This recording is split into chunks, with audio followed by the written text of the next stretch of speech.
မဝင်းကားစားရင်သွေးတိုးပါတလားသွေးတိုးသမားတွေကြည့်ပေးပါမြမတို့မျိုးတွေရဲ့မနက်ခင်းတိုင်းမှာမရှိမဖြစ်တဲ့မဝင်းကပူပူနုနုလေးနဲ့အကျော်လေးနဲ့ချင်းလေးညစ်ပြီးစားလိုက်ရတာကတော့ဘာနဲ့မှမလဲနိုင်တဲ့ရတာပါပဲဒါပေမဲ့သွေးတိုးရှိသူတွေဒါမှမဟုတ်ကျမရေးလက်ရှားသူတွေကြမှာငြင်းရငင်းခုန်နေကြတဲ့နေကွန်းတစ်ခုရှိပါတယ်မဝင်းကစားရင်တကယ်ပဲသွေးတိုးတလားဆိုတာပါပဲတကယ်တော့မဝင်းကငါးနဲ့ပြုတ်လောက်ထားတဲ့ဟာရပြေးသွားတဲ့အစားအစာတစ်ခုပါဒါပေမဲ့သွေးတိုးသမားတွေအတွက်အန္တရာယ်ဖြစ်စေနိုင်တဲ့အချက်အချို့ရှိနေပါတယ်နံပါတ်1အန္တရာယ်ရင်းနဲ့စားမဝင်းကရဲ့ရတာဟာအများကြီးကိုမှအများကြီးမူတည်ပါတယ်အများကြီးမှာပါတဲ့ဆိုဒီယမ်သွေးပေါင်ချိန်ကိုတက်စေတဲ့အဓိကတရက်ခတ်မှာပဲပြင်မှာဝယ်စားတဲ့အခါရတာရှိကိုငန်းပြာရည်နဲ့ချိုမုတ်ကိုညွန်ကျုံသုံးနေကြပါတယ်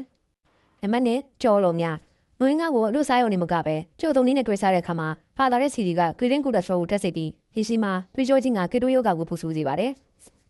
နံပါတ်3အချိုမုတ်မဝင်းကချက်တဲ့ကအချိုမုတ်များပြားထည့်လိုက်ကြပါတယ်ချိုမုတ်ဟာချို့တူတွေမှာရုပ်ထရက်ကောင်းကြိုက်တာစကြောတက်တာနဲ့သွေးပေါင်တက်တာတွေကိုဖြစ်စေတတ်ပါတယ်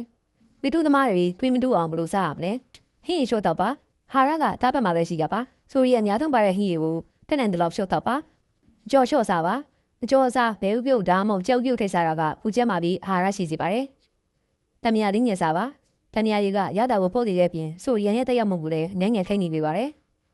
အိမ်မှာကိုရန်ချက်စားပါဒါကတော့ကောင်းတော့မှာချုံမုံနဲ့ငရရီကိုကိုရန်ထိတ်နိုင်လို့ကျမကြီးနဲ့ပုံနေနေပါတယ်ဒီကိုကျုံအနေနဲ့ကတော့မင်းငါ့ကိုလုံးဝမစားရဘူးလို့မဆိုလို့ပါဘူးမိမိရဲ့သွေးပေါင်ခြင်းကိုကြည့်ပြီးတိုင်းတာနဲ့ဆင်ញင်စားထုတ်မယ်ဆိုရင်တော့ဘေးကင်းကင်းနဲ့ရတာရှိရှိစားနိုင်ပါတယ်။မင်းကစားပြီးရင်စကြောတက်တဲ့သူငယ်ချင်းတွေကိုလည်းဝင်းညပြီးတီးပေးလိုက်ပါအောင်။